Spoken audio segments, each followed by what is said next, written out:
En esta mañana, con el fin de preparar nuestros corazones para tomar del pan y del vino, vamos a seguir meditando en una frase que encontramos en el capítulo 53 del libro del profeta Isaías, en su versículo 11. Isaías 53:11, cuya primera parte dice: verá el fruto de la aflicción de su alma y quedará satisfecho. Ahí vamos a estar meditando. Isaías 53:11. En ese versículo, mientras que lo buscáis, os recuerdo que ya hemos visto dos aspectos. Nos hemos detenido en la aflicción del alma de Cristo y nos hemos detenido en el fruto de esa aflicción. En ambas cosas nos hemos detenido ya. En cuanto a la aflicción, en ese capítulo 53, el profeta nos habla bastante de ella. Al comienzo nos dice que aquel siervo fue varón de dolores, experimentado en quebranto. Y vimos que esa experiencia suya de aflicción alcanzó su clímax, aunque fue durante toda la vida, alcanzó su clímax cuando estaba en la cruz, cuando estaba soportando la ira de Dios, cuando estaba siendo hecho maldición por nosotros a causa de nuestro pecado. Ahí fue el clímax de la aflicción de su alma. Eso fue lo que hablamos acerca de ese asunto. Pocas palabras. También dije que es imposible que nosotros interioricemos lo que significó esa aflicción, el nivel o el grado de esa aflicción. Porque nosotros somos pecadores y Él era santo, y Él era el santo Hijo de Dios que además estaba cargando con todo nuestro pecado.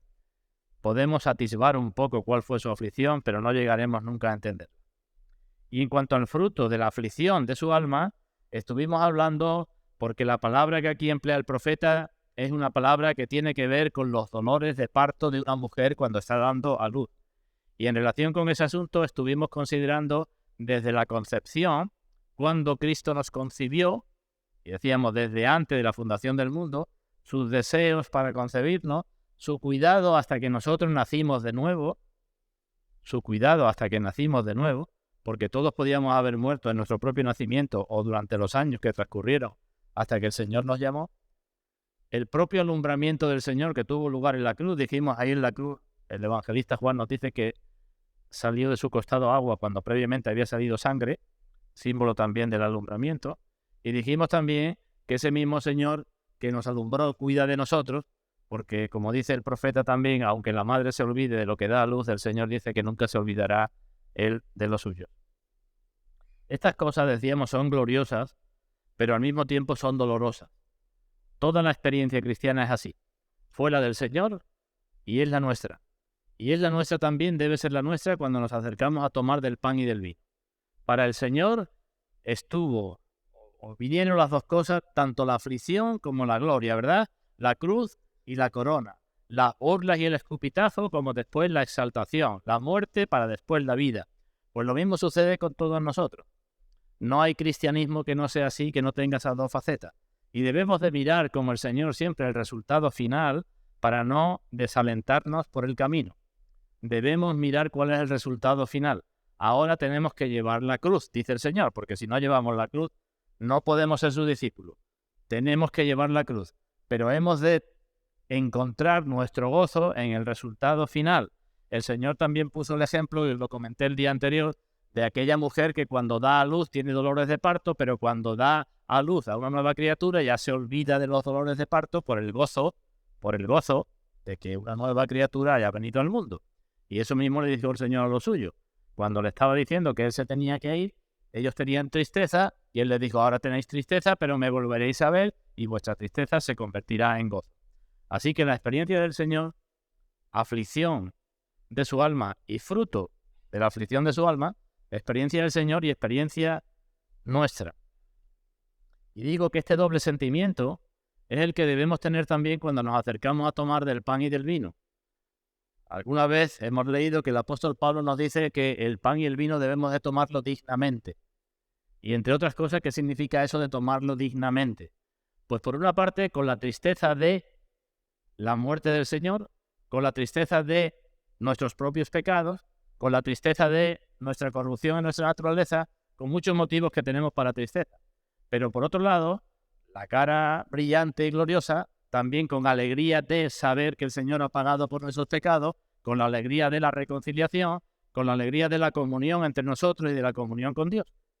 Esas dos cosas creo que son importantes que las tengamos presentes cuando tomamos del pan y del vino. Y creo que el Señor nos la pone por delante cuando estamos haciendo las cosas como debemos. Así que eso es lo que hemos visto hasta ahora. Pero el profeta no se para ahí, y si tenéis ya Isaías 53:11, nos dice un par de cosas más.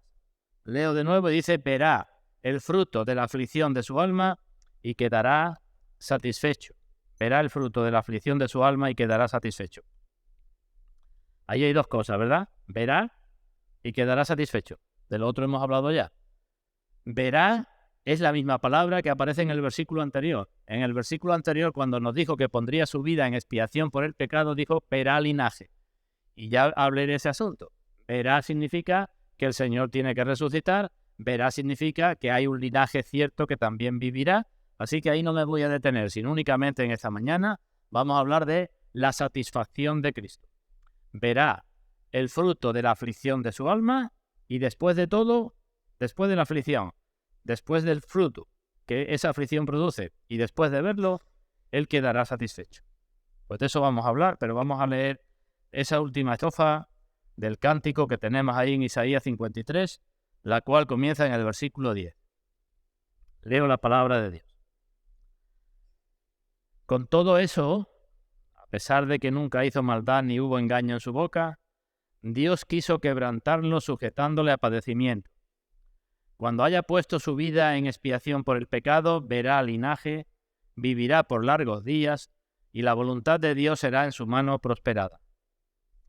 Versículo 11, repite: verá el fruto de la aflicción de su alma y quedará satisfecho. Por su conocimiento justificará mi siervo justo a muchos y llevará las iniquidades de ellos. Por tanto, por todo esto, yo le daré parte con los grandes, no solamente la resurrección, más cosas. Yo le daré parte con los grandes y con los fuertes repartirá despojos, por cuanto derramó su vida hasta la muerte y fue contado con los pecadores, habiendo él llevado el pecado de muchos y orado por los transgresores. Ahí tenemos de nuevo distintos aspectos de la obra de redención. Vamos a dar gracias al Señor y vamos a pedir su bendición antes de comenzar el comentario. Vamos ahora. Padre nuestro, venimos ante ti una vez más y te damos muchas gracias porque podemos hacerlo como hemos leído por medio de tu Hijo nuestro Señor Jesucristo. Porque es por medio de Él como tú estás satisfecho y es por medio de Él como somos nosotros justificados. Gracias te damos porque tú has abierto ese camino, esa fuente como hemos cantado para la limpieza de nuestros pecados. Gracias te damos también porque tú nos diste luz, traíste tu luz y abriste nuestros ojos para que pudiéramos ver aquellas cosas que antes nos eran ocultas. Gracias te damos por todas las bendiciones que eso trae consigo en nuestras vidas. Y en esta mañana, como siempre, ya que vamos a hablar de cosas que nos superan, pedimos que tu Santo Espíritu nos ayude a todos los presentes a entender un poco mejor las cosas que tú nos muestras en tu palabra y a ponerlas en práctica conforme a lo que tú deseas de nosotros. Queremos, Padre, que nuestras vidas cambien para tu gloria. Y queremos que el tiempo que tú nos tengas aquí, sea mucho, sea poco, porque en tus manos están nuestros tiempos y no sabemos cuánto será, pero queremos, Padre, que ese tiempo no lo malgastemos, sino que lo redimamos y lo utilicemos bien para la gloria de tu nombre, teniendo ese como objetivo principal en nuestras vidas. Te lo pedimos y te lo agradecemos en el nombre de nuestro Señor Jesucristo. Bueno, así que hablamos de la satisfacción del Señor Jesucristo. El día anterior ya hablé algo acerca de esa satisfacción cuando empleamos la semejanza de la mujer que da a luz, ¿verdad? Una mujer que da a luz se encuentra satisfecha cuando da a luz y hay una nueva criatura. Pero la Escritura nos muestra otras imágenes, otras semejanzas para que podamos apreciar mejor esa satisfacción. Así que, en primer lugar, voy a hablar de la satisfacción de Cristo y de la amplitud, lo que abarca, y en segundo lugar voy a hablar de los tiempos de esa satisfacción, los niveles de esa satisfacción. Así que empezamos hablando de la amplitud. He dicho una cosa, recordad, satisfacción como la mujer que está de parto. Pero también la Biblia nos habla a veces de personas que están hambrientas y sedientas a punto de morir y que se encuentran satisfechas ¿cuándo? Pues cuando comen y beben, evidentemente, ¿verdad? Nos acordamos de aquella criada de Abraham, ¿verdad? Que se fue con el hijo y estaba a punto de morir y bueno, y se quejaba y cuando el niño bebió se recuperó, ¿verdad? Pues así en la Escritura aparecen distintos casos, ¿no? Hay una bienaventuranza donde el Señor dice, bienaventurados los que tienen hambre y sed de justicia. Y si tienen hambre y sed de justicia, ¿cuándo serán bienaventurados? Ya lo son, pero lo serán cuando sean saciados, ¿verdad? Pues en ese sentido también podemos entender que nuestro Señor tenía hambre y sed por nosotros. Porque Él dijo en una ocasión a los suyos, Evangelio de Juan capítulo 4, cuando les dijo, come, que llevamos ya mucho tiempo sin comer, y Él le dijo, tengo una comida que comer que vosotros no sabéis. Mi comida es, ¿cuál es su comida? Que haga la voluntad de mi Padre. Pues bien, cuando hizo la voluntad del Padre, cuando dio a luz, entonces quedó satisfecho. Así que podemos entender que hasta que no llegó a la cruz, el Señor estaba sediento y hambriento por seguir haciendo y por consumar lo que era la voluntad del Padre. Otra imagen que se pone en la Escritura. Pero hay más. En la Escritura se habla también de los trabajos que suponen plantar una viña, tener un huerto, sacar algo de la tierra con nuestro trabajo, nuestro esfuerzo. Y todos los que hemos hecho algo, tenemos alguna idea de la agricultura, sabemos la satisfacción que se tiene cuando las plantas que hemos cuidado y hemos plantado, pues producen lo que sean, ¿verdad? Sobre todo si no son plantas que se siembran y a los 2 meses ya tenemos el resultado. Ahí tenemos a nuestro hermano que sabe de eso quizás más que yo me podría alargar también. Pero el ejemplo por excelencia que aparece en la Escritura es el de la vid, ¿verdad? Y los que somos de un poco de campo sabemos qué es lo que hay que hacer con la vid hasta que la vid dé fruto. Y hay que plantar un sarmiento silvestre que no sirve, después hay que esperar 1 año, después hay que injertarlo, después hay que enterrarlo, después hay que esperar que el injerto crezca un poquito, luego hay que amarrarlo para que no se rompa, luego hay que cortar las raíces pequeñas para que la planta se enraíce firmemente y no esté agarrada a pequeñas cositas. Y al final, pues se tiene el fruto. Pues también así hemos de entender que fue el trabajo del Señor Jesucristo o una forma en que quedó satisfecho. Porque el trabajo del Señor es llevarnos a nosotros de ser viña silvestre, nos acordamos del ejemplo de Isaías, os planté, o dice todas las cosas, y erais viña silvestre. Pues el trabajo de pasar de ser viña silvestre a árboles de justicia, llevando fruto para la gloria de Dios. Dice el Señor, ¿no? En esto es glorificado mi Padre, en que llevéis mucho fruto. Así que podemos entender un poco la satisfacción mirando también esa imagen. Y hay otras muchas, aunque no se dice explícitamente, pero podemos entender también la satisfacción si nos miramos a nosotros mismos. Porque cualquiera buena persona que realiza cualquiera buena acción, por pequeña que sea, se encuentra también satisfecha, ¿verdad? Por eso dice el Señor que es más bienaventurado dar que recibir.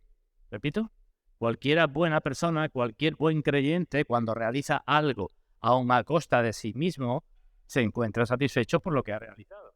Y la Biblia nos habla que la obra del Señor era dar libertad a los cautivos. Buena obra, ¿verdad? Dar consuelo a los enlutados, dar gozo en lugar de luto, manto de alegría en lugar de espíritu angustiado, abrir los ojos de los ciegos, abrir los oídos de los sordos, hacer que el cojo salte como un ciervo, que hable la lengua del mudo, y más cosas. Así que hemos de entender que si a todo eso es lo que se asemeja a la conversión de los pecadores, pues Cristo, mucho más que nosotros, tuvo que estar satisfecho cuando eso se produce. Es como en el caso de que nos dice en el libro de Génesis, cuando Dios hizo toda la creación, la hizo toda, ¿verdad? ¿Y qué vio? Dice la Biblia. Vio que todo era bueno, y era bueno en gran manera. Y reposó, no porque estuviera cansado, sino para contemplar con satisfacción la obra que había hecho. Lo mismo podemos entender del Señor Jesucristo, ¿no? Verá el fruto de la aflicción de su alma, ya ha hecho la obra, y quedará satisfecho porque todo es bueno y bueno en gran manera. Y hay muchas más imágenes en la Escritura. Digo que estoy citando algunas así rápidamente para tener una idea de la amplitud, de la grandeza, de la satisfacción de Cristo por su obra. Así como será muy difícil para nosotros que entendamos la grandeza de sus aflicciones, también es muy difícil que podamos entender la grandeza de su satisfacción. ¿Os acordáis de la parábola de la oveja perdida? El pastor fue a buscarla y cuando la encontró la trajo gozoso sobre sus hombros, hizo una fiesta con sus amigos. ¿Nos acordamos de la parábola del hijo pródigo? Pues exactamente igual, cuando el hijo volvió en sí, hubo una fiesta en casa, ¿verdad? Y el padre se hizo un banquete con toda la familia. O la parábola de la moneda perdida, que una mujer barrió toda la casa y cuando la encontró hizo también una fiesta con sus amigas. Era más importante encontrar la moneda que no después, porque si hizo una fiesta probablemente en el banquete se gastó más de lo que costaba la moneda que se le había perdido. Pero ahí lo que aparece es la satisfacción por haber encontrado, ¿no? Una y otra vez. Y digo que aparecen más. Por ejemplo, en otra ocasión el Señor dijo a lo suyo: de un bautismo tengo que ser bautizado, y cómo me angustio hasta que se cumpla. ¿Cómo me angustio hasta que se cumpla ese bautismo? Y todos sabemos que cuando tenemos una gran angustia, el Señor dice cómo me angustio, es decir, mi angustia es muy grande. Cuando tenemos una gran angustia y esa angustia desaparece, el motivo desaparece, pues entonces tenemos una gran satisfacción porque la angustia ya ha pasado, ¿verdad? Eso es lo que está diciendo el Señor. ¿Cómo me angustio hasta que vaya a la cruz y dé a luz, ¿no? Así que en primer lugar, repito, hay que considerar que la satisfacción de Cristo no es pequeña con su obra. Y quiero recalcar dos palabras. El Señor tiene un contentamiento infinito, un contentamiento supremo en la salvación de los pecadores. Pensemos un momento. Repito. Contentamiento infinito, contentamiento supremo en la salvación de los pecadores. Y esto parece increíble, porque existiendo la desproporción que hay entre su vida y la nuestra, entre lo que Él es y lo que somos nosotros,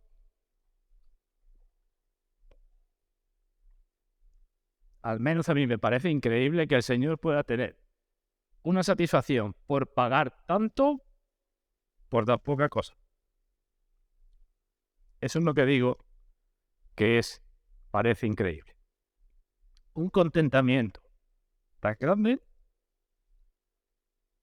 para una recompensa, diríamos nosotros, tan pequeña, ¿verdad? Tanto trabajo, tanta aflicción, pero es lo que buscaba, ¿verdad? En la obra el Señor Jesucristo buscaba glorificar a Dios y la salvación de las personas, y no buscó nada para sí mismo. Alguien puede decir, pues en una ocasión dijo: Padre, glorifícame al lado tuyo con aquella gloria que tuve, pero estaba diciendo: Padre, glorifica a tu Hijo para que tu Hijo también te glorifique a ti.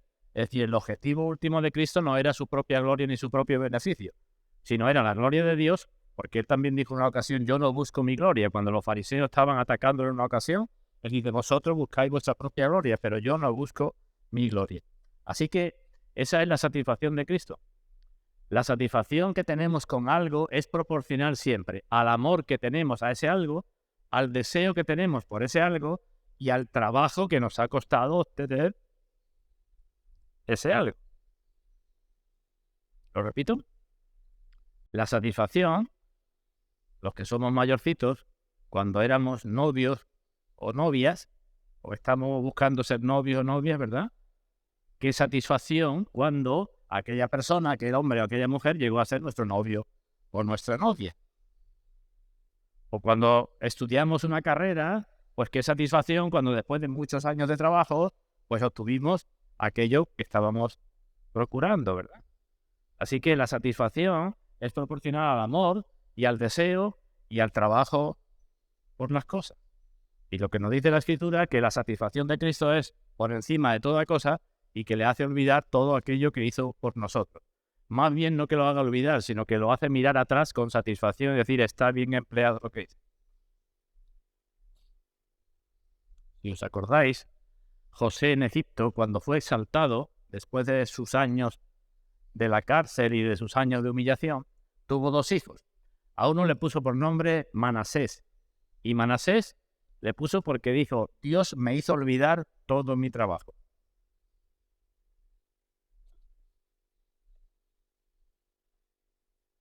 Y al siguiente le puso por nombre Efraín, que significa Dios me hizo fructificar en la tierra de mi aflicción.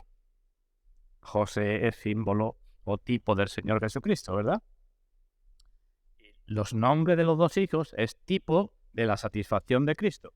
Cristo también dice, Dios me hizo olvidar todo mi trabajo y me hizo fructificar en la tierra de la aflicción.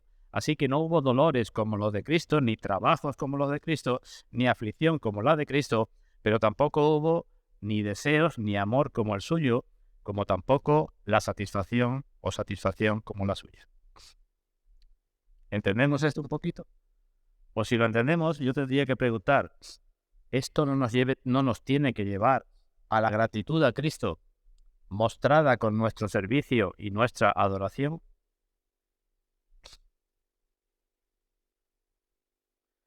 En segundo lugar, quiero decir algo acerca de los niveles o los tiempos de la satisfacción de Cristo.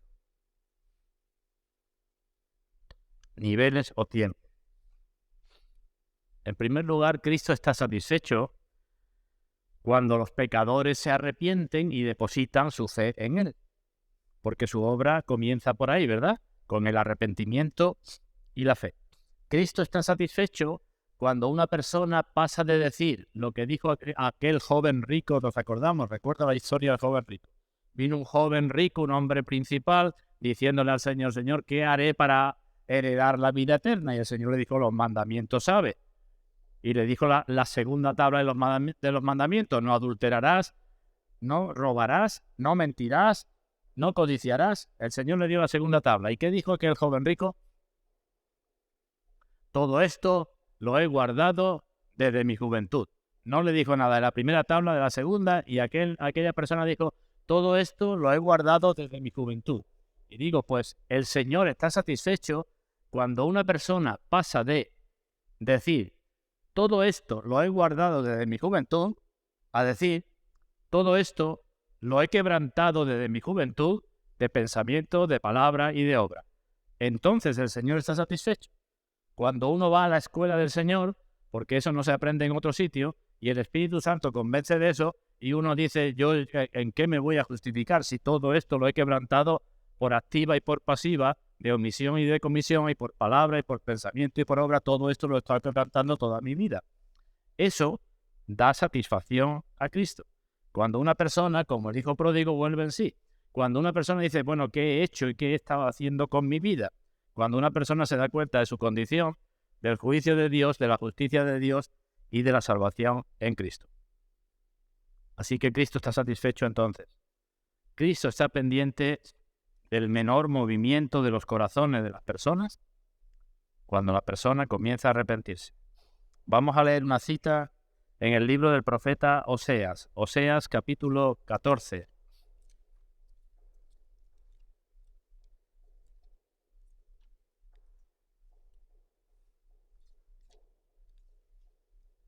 Oseas capítulo 14. Ahí tenemos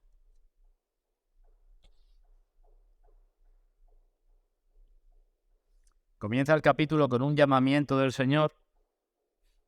Vuelve, oh Israel, al Señor tu Dios, porque por tu pecado has caído. Y después de ese llamamiento, en el versículo 8, dice, Efraín dirá, ¿qué más tendré ya con los ídolos? Una persona, aquí lo pone como el pueblo, una persona que se da cuenta de su condición y dice, ¿qué más tendré yo ya con los ídolos?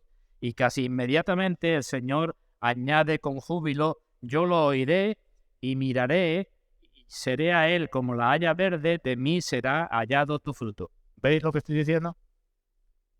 El Señor se satisface con el arrepentimiento y la conversión de las personas, porque nada más que la persona hace el menor movimiento, Él dice, yo estoy satisfecho y de mí será hallado tu fruto.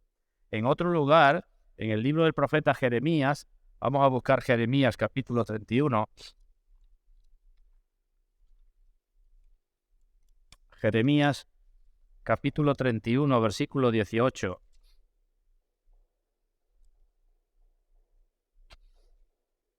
Aquí habla el Señor como si hubiera estado atento al lamento de la persona cuando se está arrepintiendo, cuando la persona se está lamentando de su pecado. Sabemos que el Señor conoce todas las cosas y oye todas las cosas, ¿verdad? Pues eso es lo que nos muestra aquí.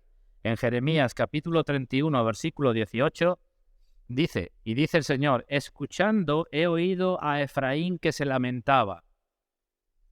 Cuando la persona se lamentaba, dice el Señor, yo estaba escuchando. ¿Y cuál era el lamento de esa persona? Dice, me azotaste y fui castigado como novillo indómito. Conviérteme y seré convertido, porque tú eres el Señor mi Dios.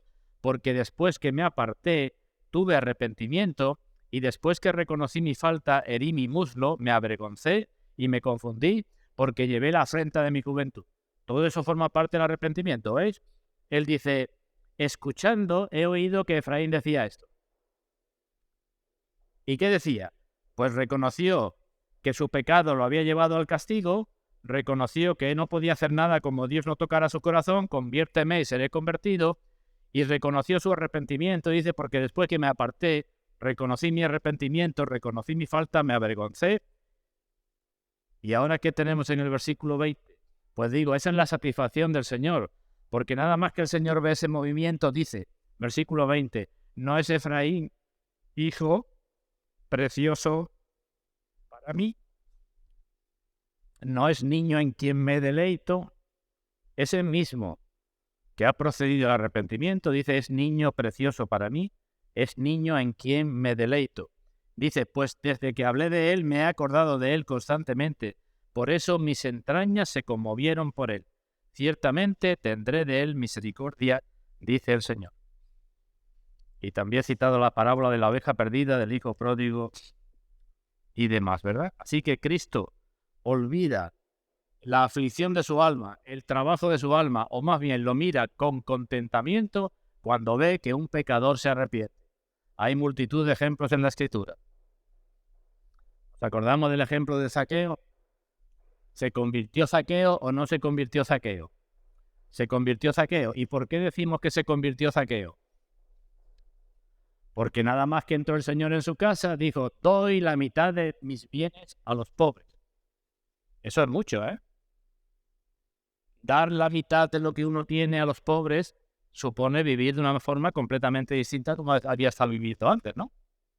Doy la mitad de mis bienes a los pobres. Y si alguno ha defraudado, se lo voy a devolver cuadruplicado. Es decir, tengo el compromiso ya delante de ti que voy a ver todos mis libros de cuenta hasta donde yo pueda entender y pueda acordarme, y a todo el que le he quitado algo o le he pedido de más, se lo voy a devolver 4 veces. Zaqueo se convirtió y hubo gozo en aquella casa, ¿verdad? Zaqueo comprendió que no podía servir a Dios y al dinero, y optó. El joven rico que había dicho antes, ¿qué hizo? Pues que cuando el Señor le planteó eso, que no podía servir a Dios y a la riqueza, pues prefirió la riqueza, ¿no? Cuando el Señor le dijo, mira, todo esto está muy bien, vende lo que tienes y ven y sígueme. Dijo, no. Y el Señor dijo, qué difícil es que el rico entre en el reino de los cielos, ¿verdad? Es difícil que un rico entre en el reino de los cielos, pero no es imposible porque Zaqueo era muy rico, ¿no? Pero lo que voy es que el Señor se encuentra satisfecho al menor movimiento de arrepentimiento de las personas. Y aunque cuando uno se convierta haya otros que murmuren, el caso de Zaqueo, muchos murmuraban porque el Señor había entrado en aquella casa, y en otros casos hay muchos que se oponen a esa conversión, el Señor está satisfecho. Primer nivel o primer tiempo. Segundo nivel de satisfacción del Señor. Pues evidentemente el Señor está satisfecho con el fruto de la aflicción de su alma cuando ve que su pueblo redimido, su pueblo ya redimido, no que se va a convertir, sino su pueblo redimido, mortifica el pecado y crece en santidad. También está satisfecho, ¿no? Es lo que sucede con los padres. Cualquier padre está satisfecho, cualquier pareja de progenitores está satisfecha cuando se da a luz. Pero luego la satisfacción continúa cuando ese bebé pues va creciendo y se va haciendo más fuerte y va comprendiendo las cosas y va cumpliendo con sus deberes. Está satisfecho cuando funciona así, ¿no? Pues lo mismo el Señor con nosotros, ¿no? Nos ha dado a luz, pero está satisfecho cuando nos ve crecer en santidad. El apóstol Juan dice en su tercera carta, y era un apóstol, no era el Señor, no tengo yo mayor gozo que este, el oír que mis hijos andan en la verdad. Dice Juan, no tengo yo mayor gozo que este, que oír que mis hijos, aquellos a los que yo le prediqué la palabra, andan en la verdad, que es lo mismo que decir, están creciendo, están andando en santidad, ¿no? Y el apóstol Pablo también escribió algo parecido. Y en 1 Tesalonicenses dice: hermanos, en medio de toda nuestra necesidad y aflicción, fuimos consolados de vosotros por medio de vuestra fe, porque ahora vivimos si vosotros estáis firmes en el Señor. Vivimos si estáis firmes en el Señor. El apóstol Juan: no tengo más gozo que mis hijos anden en la verdad.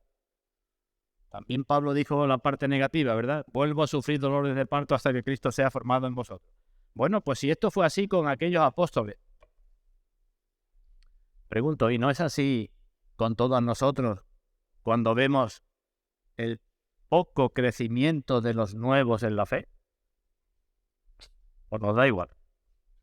Si esto es así con aquellos apóstoles, y debe ser así con nosotros, y debe ser así especialmente con los ministros y pastores responsables de las iglesias, que tengan gozo cuando los hermanos andan en la verdad, pues a un nivel mucho más elevado se produce la satisfacción en el Señor Jesucristo, hasta un nivel que dice el libro del profeta Sofonías, que se goza en su corazón y que cantará con nosotros. Se gozará sobre ti con alegría, callará de amor, se regocijará sobre ti con cánticos. Tenéis otras citas en la guía del culto que no las voy a leer, pero hay más palabra de Dios donde vemos la satisfacción del Señor, donde el Señor dice: yo me alegro con Jerusalén, alegraos también vosotros con Jerusalén. Y es cierto que el Señor al que ama disciplina, ¿verdad? No siempre está satisfecho con nosotros, pero sí hemos de ver que cuando el Señor empuña la vara, como dijo un escritor antiguo, en su mano está la vara, pero en sus ojos están las lágrimas. Y el tercer nivel de satisfacción, evidentemente lo tendrá el Señor cuando, decimos, cuando estemos en su presencia en gloria. Los tres niveles de satisfacción del Señor son la justificación, la santificación y la glorificación. El nivel máximo de satisfacción cuando pueda decirle al Padre, lo que dice en la carta a los Hebreos: he aquí yo y los hijos que Dios me dio. Cuando pueda presentarle al Padre una iglesia sin mancha, ni arruga, ni cosa de qué avergonzarse. Cuando pueda decir: aquí está mi esposa vestida de lino fino. Esa es la máxima satisfacción del Señor. Poniendo el ejemplo de los padres, como he dicho antes, unos padres no creyentes, hablo de unos padres normales, encuentran su gozo consumado cuando los hijos ya han crecido, ya se han estabilizado, ya tienen un buen trabajo, ya tienen una familia, ya están bien situados en el mundo. Los padres dicen: bueno, pues ya estoy tranquilo con respecto a mi hijo. Digo, unos padres cualesquiera. Unos padres creyentes no deben estar con contentamiento hasta que los hijos no sean creyentes, por muy bien situados que estén en el mundo. Pero bueno, pues esos son los padres, ¿verdad?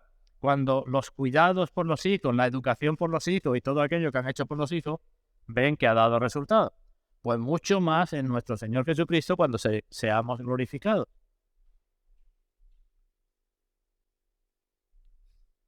Cuando estemos situados, igual que los hijos se sitúan, por encima de toda tentación, por encima de todo pecado, de todo dolor, de toda lágrima, por encima de todo eso, el Señor Jesucristo estará satisfecho.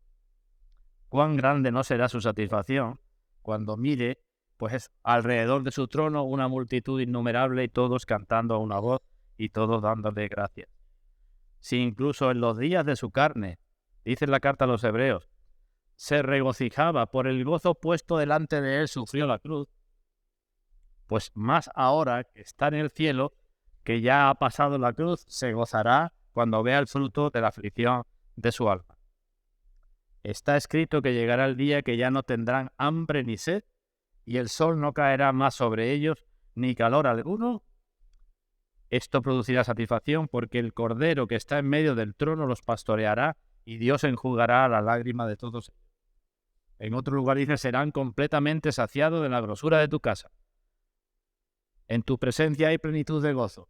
Y muchas más cosas así, que lo que nos muestran es la gran satisfacción de Cristo cuando vea su obra terminada.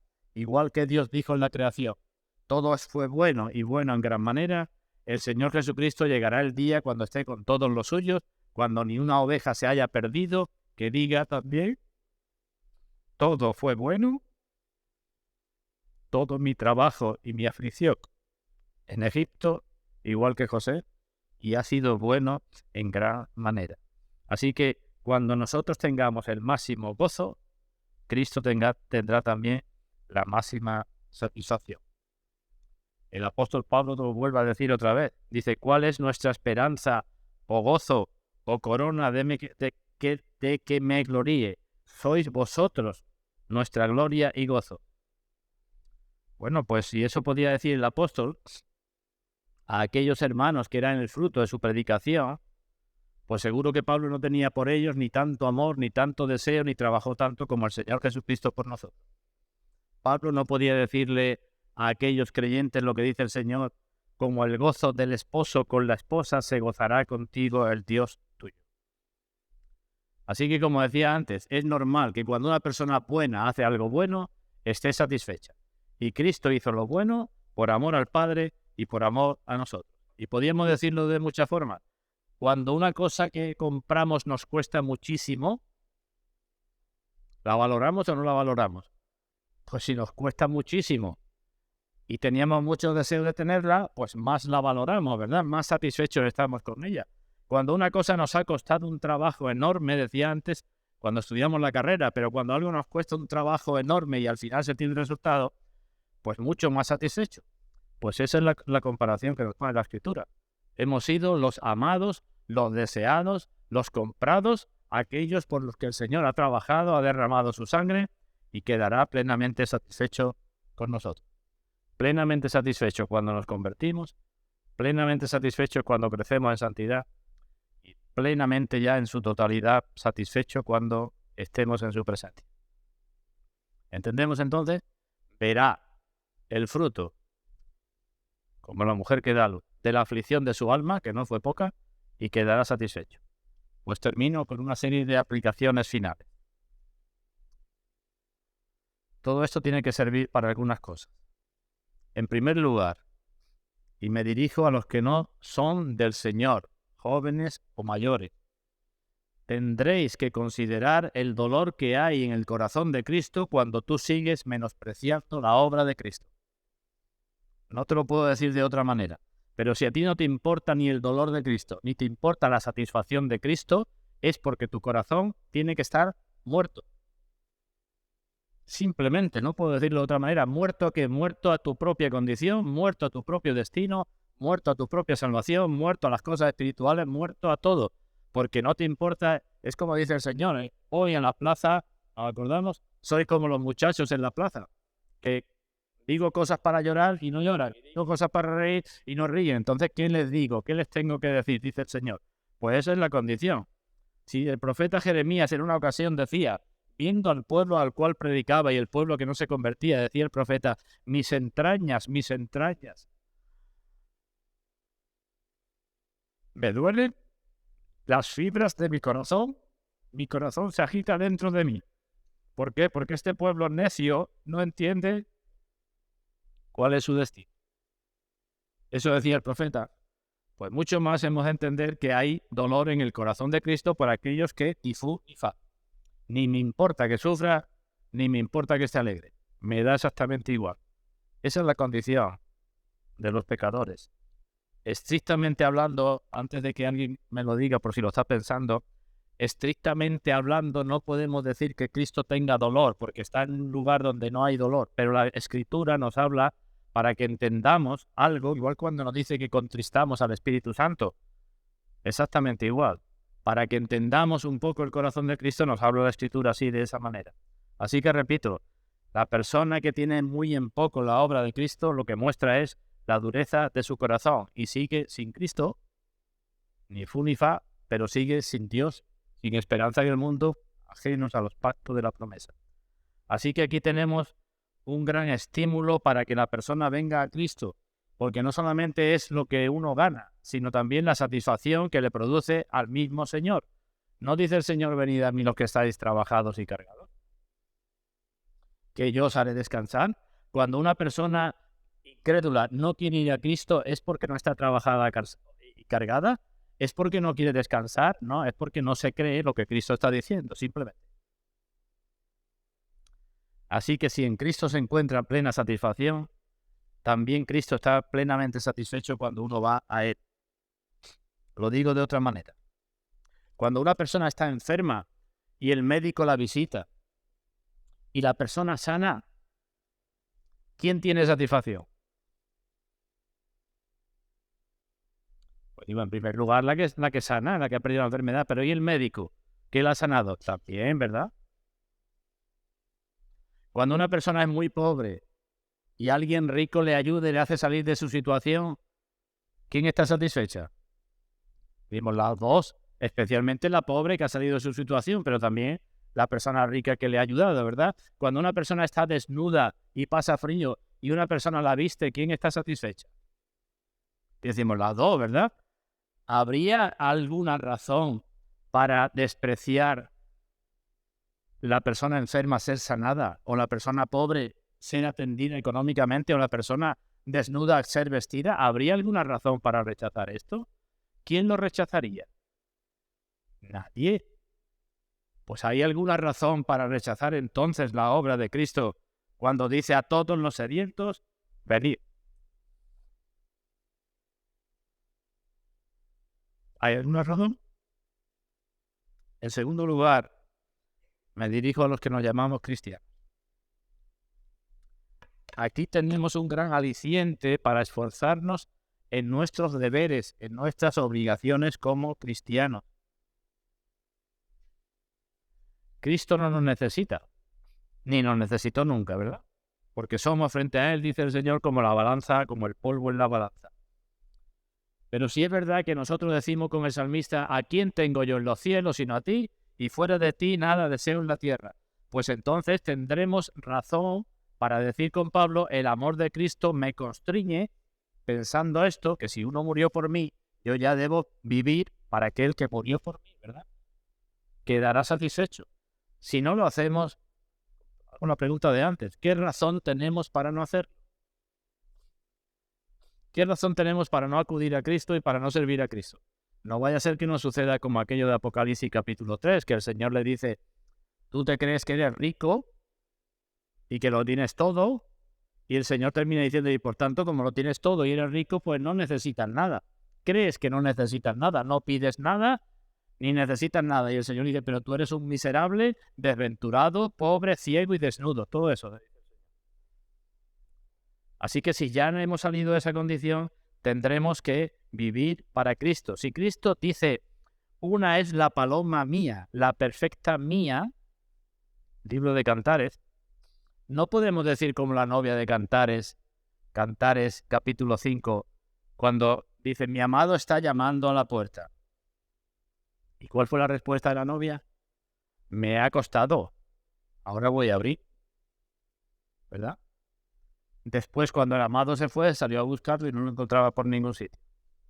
Así que hay un modo de proporcionar satisfacción a Cristo, y ese modo es viviendo por su gracia, viviendo para Él. Aunque pida grandes cosas de nosotros, no decir no vamos a esforzarnos por ellas, sino esforzarnos por vivir en santidad y pedir más gracia para vivir en santidad. Lo digo de otra manera, la satisfacción de Cristo debe proporcionar combustible suficiente para que arda la llama del amor en nuestros corazones hacia Él. Su satisfacción. Los que tenemos padres o hemos tenido padres y los que tienen hijos, podemos entender un poco tanto por la parte de arriba como por la de abajo lo que estoy diciendo. Los satisfechos que están los padres cuando los hijos hacen o funcionan o tienen que funcionar. Qué tristeza es, ¿verdad? Que se eduque a un niño, como dice el libro de Proverbios, Salomón instruye al niño en su camino y aun cuando fuere viejo no se apartará de él. Y después el niño sea como Salomón. ¿Cómo fue criado Salomón? Con la piedad de su padre, el rey David. ¿Y qué le pasó a Salomón durante la mayor parte de su vida? Pues que le sirvió muy poco aquello, ¿verdad? Cuando tuvo no sé cuántas mujeres, ídolos y demás. Al final, pues el hombre asentó la cabeza y escribió el libro de Eclesiastés, ¿no? En tercer lugar, aquí tenemos también una gran fuente de satisfacción para los creyentes, una gran fuente de consuelo. Así que digo, los incrédulos, si quieren satisfacer a Cristo, procedan al arrepentimiento. Los creyentes, si queremos satisfacer a Cristo, esforcémonos en la santidad y sus obligaciones, porque aquí tenemos una gran fuente de consuelo. Si un hijo, y digo en condiciones normales, porque hoy hay muchas familias que no están en condiciones normales. Si un hijo en condiciones normales tuviera una única persona a la que acudir para resolver sus problemas, ¿a quién acudiría? Sino a la madre que le dio a luz, la cual con toda seguridad estaría más predispuesta a ayudarle en todo, principalmente si hay casos de necesidad. ¿No es cierto eso? Pues digo, el mismo consuelo nosotros en Cristo, porque Cristo no es simplemente una madre que tenga deseos y no pueda cumplirlos, sino que Él tiene toda potestad en el cielo y en la tierra. Y nos dice promesas como la siguiente: ningún arma forjada contra ti prosperará, y condenarás toda lengua que se levante contra ti el juicio. Otra promesa de Cristo: el que cree en Él habitará en las alturas, y fortaleza de roca será su lugar de refugio. Otra promesa: se le dará su pan, y sus aguas serán seguras. Otra promesa: sus ojos verán al Rey en su hermosura.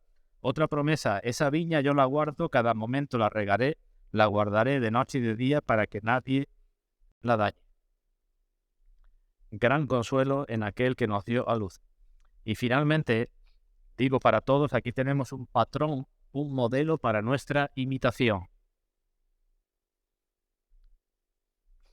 Todos los cristianos, y especialmente los ministros y responsables de las iglesias, tienen que intentar seguir a Cristo en este modelo, es decir, pasar trabajos y fatigas para ganar almas para Cristo, considerando que eso es una buena obra, sin buscar nada para uno mismo. Lo repito, el libro de Proverbios lo dice: el que gana almas es sabio. El objetivo en nuestras vidas es ganar almas para el Señor. Y eso va a llevar trabajo y fatigas y esfuerzos y desprecios y muchas cosas. Pero es lo que estamos llamados a hacer sin buscar nada para nosotros mismos. Sin decir hay que ver lo que le hice. Nos devolverá muchas veces mal por bien. La mejor cosa que hayamos pensado se interpretará mal. Y alguien dirá, lo hiciste por tal cosa, cuando era todo lo contrario. Pero eso es lo que tenemos que hacer. No considerar las cosas para nosotros mismos, sino considerar cómo satisfacemos a Cristo llevando a personas para Él. Pues esas son las 4 cosas a modo de aplicación que os quería decir, hermano. Por tanto, que Dios nos conceda mayor medida de su Espíritu. Dice que a Cristo se le dio el Espíritu sin medida. Pues que nos conceda mayor medida de su Espíritu para que actuemos así, de forma tan pura, sin buscar nuestro propio beneficio y sin pensar que cualquier tarea es demasiado pesada. Esto es mucho para mí. Y Dios nos conceda también la satisfacción de tener gran satisfacción cuando una persona se convierte por medio de nuestro trabajo, por medio de nuestra aflicción. Y Dios nos conceda entender que nuestro trabajo no es nada en comparación con la satisfacción que algún día tendremos y que algún día le daremos al Señor Jesucristo. Hermanos, que esta sea nuestra comida y nuestra bebida, la misma que fue la del Señor, hacer la voluntad del Padre.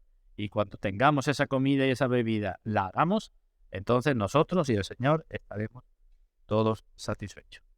Pues pidamos esa gracia para la gloria suya y para la bendición de muchos, y no cabe duda que también para la bendición nuestra.